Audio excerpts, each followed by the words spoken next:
నమస్తే. ప్రొద్దుటూరు యువ నాయకుడు 13వ వార్డు కౌన్సిలర్ ఇర్ఫాన్ పాషా గారితో మనం ఇక్కడ ఉన్నాము. ఈయన విద్యావంతుడు, లక్షల్లో జీతం తీసుకునే వ్యక్తి. ఒక 20 దేశాల్లో ఉద్యోగం చేసి మళ్ళీ తిరిగి ఇక్కడికి వచ్చి రాజకీయాలను ఎంచుకొని ప్రజాసేవ చేద్దామని కోరుకొని అక్కడి నుంచి తన రాజకీయ జీవితాన్ని స్టార్ట్ చేసినటువంటి వ్యక్తి మనతో ఉన్నారు. ఇక్కడ ప్రజల అభిప్రాయాలు ఏంటి, ఇప్పుడు ఎలక్షన్స్ గురించి తాను అభిప్రాయం ఏంటి, ఇలాంటి విషయాలన్నీ అతన్ని అడిగి కనుక్కున్నాను.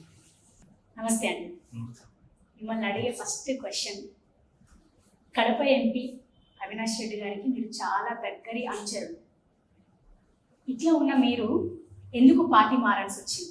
గతంలో కూడా చెప్పడం జరిగిందంటే, స్థానిక రాజకీయాలు ఇక్కడ మంచి వాతావరణం లేకపోవడం, పార్టీలో ఉండి అవమాన పాలు కావడం, మరి ముఖ్యంగా అన్నిటికంటే ప్రధానమైనది ఏంటంటే నా వార్డు సమస్యలు నేను పరిష్కరించలేకపోవడం. ఎందుకంటే నా వార్డులో అనేక సమస్యలు ఉన్నాయి, అనేక వర్కులు ఉన్నాయి. మేము ఆల్రెడీ కౌన్సిల్లో పెట్టడం జరిగింది.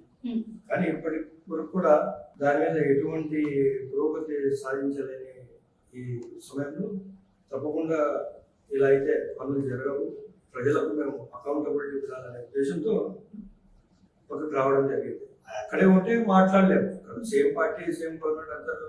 ఎంత అబ్సల్యూట్ మెజారిటీ ఉంది, 41 కౌన్సిలర్స్ లో 40 కౌన్సిలర్స్ వైసీపీ వాళ్ళే ఉన్నారు. ఏదైనా మాట్లాడితే మీరేదో మాట్లాడుతున్నారు, ఇక్కడ ఏదైనా ఉంటే చైర్మన్ ఛాంబర్లో మాట్లాడాలి.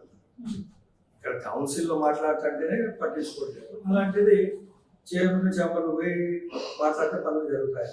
సో అలా అనేక కారణాలు, స్థానిక నాయకత్వం మీద మాకు నమ్మకం లేకపోవడం, ఆయన మాకు గౌరవం ఇవ్వకపోవడం, వాటిలో పనులు జరగకపోవడం, ఇలాగ అనేక రాజకీయ అనేక పరిణామాల వల్ల మేము రావడం జరిగింది. ఇప్పుడు మీరు జనాలలో తిరుగుతున్నప్పుడు కౌన్సిలర్గా ఉన్నారు, మీరు ఎలాంటి సమస్యలు ఇక్కడ ఎక్కువగా చెప్పుకుంటారు? జనాలు ఎలాంటి సమస్యలు ఉన్నాయి?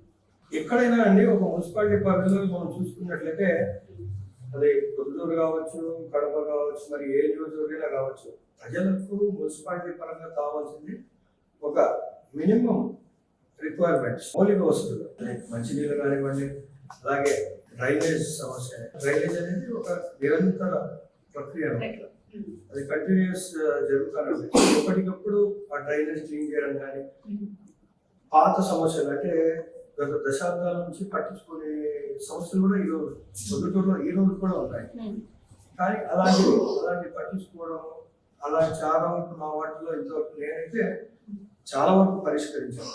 ఇట్లా ప్రశ్నించి కౌన్సిల్లో మాట్లాడి అధికారులు చేసుకుంటూ అనేక కష్టాలతో నేనైతే వాటి సమస్యలు దాదాపుగా నేను పూర్తి చేయడం జరిగింది. కొద్ది గొప్ప ఇంకా అక్కడక్కడ ఉన్నాయి, దాని మీద కూడా కంటిన్యూస్ ఫాలో అప్ చేస్తున్నాను.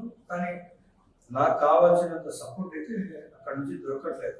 సమస్యలు అయితే ఉన్నాయి. వాటర్ మనం ప్రధానంగా చూసుకుంటే మంచినీళ్ళ సమస్య 24 hours మంచినీళ్ళు వచ్చే విధంగా చేస్తామన్నారు.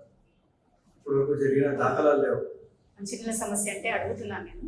ఆయన 150 కోట్లు పెట్టి నేను ఇక్కడ మంచినీళ్ళ సమస్య అనేది లేకుండా చేశాను, తాగునీటికి అసలు సమస్య లేదు అని అంటున్నారు. 150 కోట్లు పెట్టాలంటున్నారు. సరే, అందులో మున్సిపాలిటీ అమౌంట్ ఉంది, majority of amount budget comes from municipality and another 15 to 20% approximately comes from centre. ఇక్కడ ఈ పని జరిగినప్పుడు ఆ రిక్వైర్మెంట్ మనం ఫుల్ఫిల్ చేయగలిగినాము. 24 hours వాటర్ ఎక్కడున్నా వస్తున్నాయి. ప్రామిస్ చేసింది ఏంటి, 24 hours వాటర్ వస్తాయి అన్నారు. సరే, నేను కాల్ చేస్తాను. ప్రొద్దుటూరులో 41 వార్డ్స్ ఉన్నాయి. ఏ వార్డు కావాలో చెప్పని ఆ వార్డుకి నేను కాల్ చేశాను. వార్డు పేరు అడుగుతాను, ఇవి మంచినీళ్ళు ఎప్పుడు వస్తున్నాయి. మేము ఆన్సర్ చేయలేకుండా ఉన్నాం. ప్రతిరోజు కొందరికి 3 గంటలకు వస్తాయి, కొందరికి 2 గంటలకు వస్తాయి, కొంతమందికి 5 గంటలకు వస్తాయి, కొన్నిసార్లు 6 గంటలకు వస్తాయి. వచ్చినా కూడా కేవలం 1 గంటలు 2 గంటలు 6-7 దాటితే మంచినీళ్ళు వచ్చే దాఖలాలు అయితే ఇక్కడ లేవు.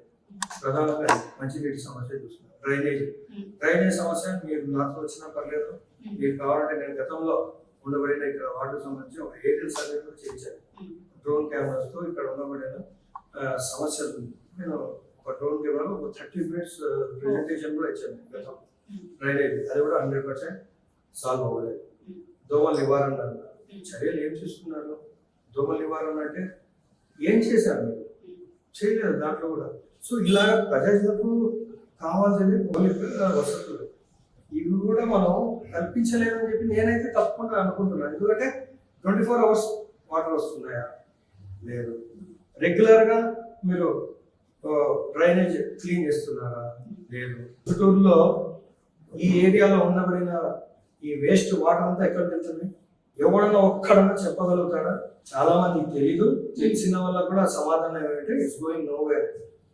It's going nowhere. ఎక్కడ కూడా లేదు. అది సమ్ డెడ్ ఎండ్ ఉంది ఆటో నగర్లో ఈ ప్రధాన కాలువలన్నీ ఒక కాలువ కలుస్తాయి. అక్కడ నుంచి ఇట్ షుడ్ ఫ్లో, కానీ అక్కడ ఆగిపోయింది. అక్కడ ఏం చేస్తున్నారు? రైతులు మోటార్లు తీసుకుని ఆ వాటర్ వాళ్ళ పొలాల్లో వాడుతున్నారు. ఇప్పుడు దోమల సమస్య అని అంటే ఇప్పుడు డ్రైనేజ్ కి లింక్ అయి ఉంటుంది. ఇప్పుడు ఇక్కడ జియోగ్రఫికల్ సిచ్యువేషన్స్ ని బట్టి అది చేయలేకపోతున్నాము, అది ఏంటనేది ప్లాన్ చేస్తున్నాము అని మాట్లాడుతున్నాం. ఎందుకు చేయలేరండి? ఎందుకు చేయలేరు? ఈరోజు అంతరిక్షానికి మానవుడు చేరుకున్నప్పుడు ప్రొద్దుటూరులో ఒక అండర్ గ్రౌండ్ డ్రైనేజ్ సిస్టమ్ తీసుకురాలేరా? సరే, అండర్ గ్రౌండ్ కాలేదు. అండర్ గ్రౌండ్ కాలేకున్నా దాని మార్గాలన్నా ఉంటాయి కదా. అట్లీస్ట్ రెగ్యులర్ వేలో అది ఎప్పటికప్పుడు క్లీన్ చేసి ఆ దోమల మందులు కానీ ఫాగింగ్ కానీ చేసి ఎందుకుంటారు? ఎప్పటికప్పుడు క్లీన్ చేస్తే సరే. అండర్ గ్రౌండ్ డ్రైనేజ్ గురించి మాట్లాడట్లేదు. బేసిక్ రిక్వైర్మెంట్ జరుగుతుందా? జరగట్లేదు. 10 ఏళ్లలో ప్రొద్దుటూరుని చాలా డెవలప్ చేసామని వాళ్ళు అంటున్నారు. ఎలాంటి డెవలప్ జరిగింది? మీరు మీ వైపు నుంచి ఏం అబ్జర్వ్ చేశారు? డెవలప్మెంట్ గత 10 ఏళ్ళ నుంచి కాదు, 5 ఏళ్ళ నుంచి. ఎందుకంటే 2014 నుంచి 19 ఆయన అధికార పక్షంలో లేదు. ఎమ్మెల్యేగా గెలిచినా కూడా ఎటువంటి అభివృద్ధి చేయలేదని సాక్షాత్ ఆయన అవుతుంది. సో కమింగ్ టు 2019 to 2024 అభివృద్ధి అనేది ఇక్కడ లోకల్ బడ్జెట్తో మున్సిపాలిటీ డబ్బుతో చేసిందే అది అభివృద్ధి. అంటే అభివృద్ధి అంటే ఏంటి? కేవలం మెయిన్ రోడ్స్ లైటింగ్లు మార్చడం, ఉన్న లైట్లను పీకేయడం, మళ్ళీ ఏదో అస్సాం నుండి తెప్పించడం, భువనేశ్వర్ నుండి తెప్పించడం, లైటింగ్ సిస్టమ్ అంటారు. లైటింగ్ ఏ సిస్టమ్? లైటింగ్ అనుకోదు అంతే. నూతన లైటింగ్ సిస్టము ఓపెనింగ్ అంటారు. ఏంటది? మనం వెళ్దాం. 6వ వార్డు, 7వ వార్డు, 8వ వార్డు, 9వ వార్డు, ఈ వార్డులను అభివృద్ధి చేయండి. శ్రీనివాస్ నగర్ ఉంది, ఇది అభివృద్ధి చేయండి. డెవలప్మెంట్ అనేది గ్రాస్ రూట్ లెవెల్ నుంచి రావాలా, క్షేత్రస్థాయి నుంచి రావాలా. కేవలం రోడ్ల మీద మెయిన్ రోడ్లు డెవలప్ చేసేసి మేము అది చేసాం, 4-5 రోడ్లు 4-5 అడుగులు ఎక్స్టెండ్ చేసి మేము అభివృద్ధి చేసేస్తాం రోడ్ అంటే కాదు. Development should start from the scratch. ఇప్పుడు మేము వస్తుంటే నేను ఆల్మోస్ట్ ప్రొద్దుటూరు అంతా తిరుగుతున్నాను. ఏ గల్లీకి వెళ్ళినా వెహికల్ వెళ్ళే పరిస్థితి లేదు. ఇప్పుడు ఇక్కడికి రావడానికి మాకు చాలా టైం పట్టింది. అసలు ఇక్కడ టర్న్ తీసుకొని రావడానికి 20 minutes అలా పట్టింది. అయిన తర్వాత కూడా వచ్చిన తర్వాత దారుణంగా ఉన్నాయి. గుడ్ క్వశ్చన్ అండి. అది యాక్చువల్ గా రైజ్ చేసి అబౌట్ an year అయింది. ట్రాఫిక్ ప్రాబ్లం అయితే విపరీతంగా ఉంటుంది. పట్టించుకునే నాలుగు లేదు. ఉన్న చిన్న రోడ్స్, అందులో సెంట్రల్ పార్కింగ్ పెట్టారు. ఈ సెంట్రల్ పార్కింగ్ పెట్టడం వల్ల ఏమవుతుందంటే half of the road, more than half of the road vehicles వెళ్ళిపోతారు. మిగతా ఈ సైడ్ ఒక 7-8 feet, అవతల ఇంకొక సైడ్ 8 feet హార్డ్లీ ఉంటారు. సో అక్కడ కూడా బండ్లు పెట్టేస్తారు. So what is the point of having central parking? Central parking పెట్టినప్పుడు కేవలం సెంట్రల్ చేయాలి, షాప్స్ అందరూ చేయకూడదు. ఇది ఇప్పుడే కాదు, నేను చూసుకున్నట్లయితే నేను గతంలో కూడా ఆల్రెడీ వీడియో తీసి మరి నేను సిఏలకు ఉన్నాను. 1 town, 2 town, 3 town, అలాగే ఈ ట్రాఫిక్ సిఏలకు కూడా నేను ఇవ్వడం జరిగింది. నేను డిఎస్పీ గారు కూడా ఇవ్వడం జరిగింది. మీరు చూసుకున్నట్లయితే చూడండి, ఇక్కడ సమస్య ఇలా ఉందని చెప్పి, ట్రాఫిక్ సమస్య ఇలా ఉందని చెప్పి మేము ఆల్రెడీ ఎక్స్ప్లెయిన్ చేయడం జరిగింది. కానీ ఇప్పటి వరకు మేము పట్టించుకునే వాళ్ళు లేరు. ఎన్ని విధాలుగా మేము చూసా, కౌన్సిల్లో మాట్లాడినాము. ఇప్పుడు చూడండి, వెహికల్స్ కార్ పార్కింగ్ అదేమన్నా మెయిన్ రోడ్ ఒక కార్ పార్కింగ్, కొన్ని వేల బండ్లు ఇక్కడ నుంచి పాస్ అవుతాయి డైలీ. సో ఇది కార్ పార్కింగ్, ఇలా ఉంది పరిస్థితి. పార్కింగ్ సమస్యకి 100% ఎక్కడికి వెళ్ళినా పార్కింగ్, ఎన్క్రోచ్మెంట్స్, టౌన్ ప్లానింగ్, మరి ముఖ్యంగా టౌన్ ప్లానింగ్. డబ్బులు ఇస్తే ఏ ప్లాన్ అయినా అప్రూవ్ అవుతుంది ప్రొద్దుటూరులో. డబ్బులు ఇస్తే ప్రొద్దుటూరులో ఏ ప్లాన్ అయినా అప్రూవ్ అవుతుంది. No setbacks, no rules, only money speaks. డబ్బులు పెట్టండి, మీకు G+ అని చెప్పి మీరు పర్మిషన్ తీసుకొని G5 అన్న కట్టుకోండి. అడిగేవాడు డబ్బులు ఇవ్వాలి. లంచాలు ఇస్తే టౌన్ ప్లానింగ్ లో అధికారులు బాగా పనిచేసే వాళ్ళు ఉన్నారు. వేరే ప్లేసెస్ లో కూడా ఎక్కడ వేరే వాళ్ళ ఆఫీస్ లో గతంలో పనిచేసి అక్కడ సస్పెండ్ అయ్యి ప్రొద్దుటూరు ప్రత్యేకంగా ఆన్ డ్యూటీ చేయించుకుంటారు. ఈయన బాగా ఒక మంచి ఉద్యోగస్తులు అనేసి అక్కడ నుంచి ఇక్కడ తెచ్చుకున్నారు. ఎన్ని బిల్డింగ్స్ ఉన్నాయి ఎంక్రోచ్మెంట్స్, ట్రాఫిక్ సమస్య ఎందుకు రాదు? స్టెప్స్ వచ్చేసి రోడ్ల మీద కట్టేస్తున్నారు. సెట్ బ్యాక్స్ ఉండాలి. అక్కడ నూతన భవనం గతం కదా, గతంలో జరిగినవి ఓకే, దాన్ని ఎవరు ఏం చేయలేరు. ఆ బిల్డింగ్ ఇప్పుడు కానీ ఒక 5 years కానీ 10 years తర్వాత కానీ ఎప్పుడన్నా కట్టేటప్పుడు దాన్ని బట్టి వాళ్ళు ఏం చేయాలా, సెట్ బ్యాక్స్ వదిలి ట్రాఫిక్ సమస్య లేకుండా గత ఇప్పుడు అప్కమింగ్ 20 years దృష్టిలో పెట్టుకుని వాళ్ళు చేయాలి. ఇప్పుడు ముంబై తర్వాత మన Proddatur business hub, second business హబ్గా మనందరికీ తెలిసి పేరు పోయింది. బంగారం వ్యాపారస్తులు ఎక్కువ, బట్టల వ్యాపారస్తులు ఎక్కువ.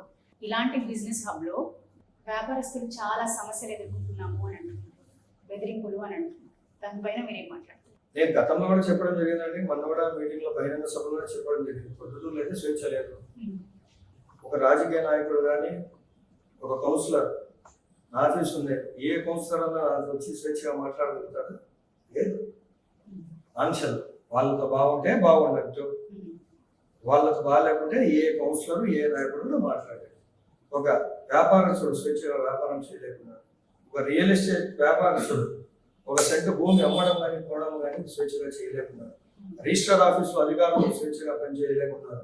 మున్సిపాలిటీలో ఏ డిపార్ట్మెంట్లో పోతే కమిషనర్ దగ్గర నుంచి శానిటరీ వరకు ఏ పని జరగాలనుకున్నా వాళ్ళకి స్పెషల్ అడ్రస్ కావాలి. కౌన్సిలర్ చెప్తే విన్నారు వాళ్ళు. సో ఎక్కడ స్వేచ్ఛ అనేది లేదు వ్యాపారస్తులకు కానీ.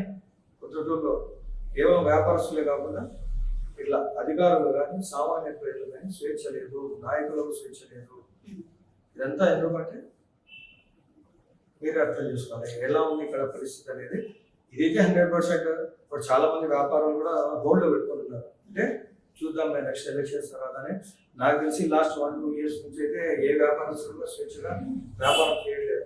బంగారు వ్యాపారస్తులు కానీ, రియల్ ఎస్టేట్ వ్యాపారస్తులు కానీ ఏదైనా సరే చూద్దాము ఈ ఎలక్షన్ తర్వాత పరిస్థితులను బట్టి వ్యాపారం చేద్దాం. ఎందుకంటే ఒక పర్మిషన్, ఒక లేఅవుట్ అప్రూవల్ కావాలన్నా డబుల్ డిమాండ్.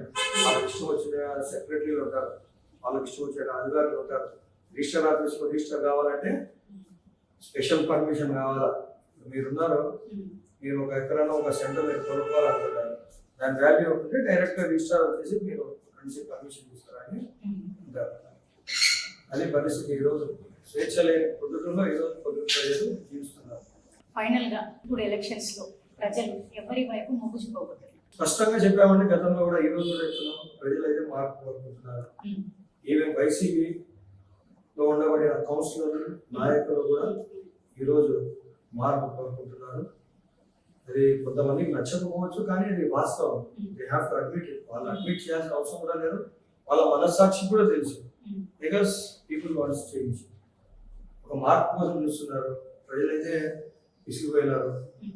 ఈ స్వేచ్ఛ లేకపోవడం, దౌర్జన్యాలు, అక్రమాలు, విలువలు లేకపోవడం, ప్రజాప్రతినిధుల మీద గౌరవం లేకపోవడం, ఇలా సమస్యలు సరైన సమయంలో పరిష్కరించి కాకపోవడం, ఇలా అనేక సమస్యలకు ముడిపడి ఈరోజు ప్రజలైతే మార్పు కోరుకుంటున్నారు. సుస్పష్టంగా ఆ మార్పు దుర్గ ప్రజలు తీసుకొస్తారని చెప్పి నేను ఆశాభావం చేస్తున్నాను. చూశారు కదా మన కౌన్సిలర్ గారు, మార్పు అయితే కోరుకుంటున్నారు ప్రజలు, మార్పు వైపు అయితే జనాలు వెళ్తున్నారు అని ఒక క్లారిటీ అయితే ఇచ్చారు. నమస్తే.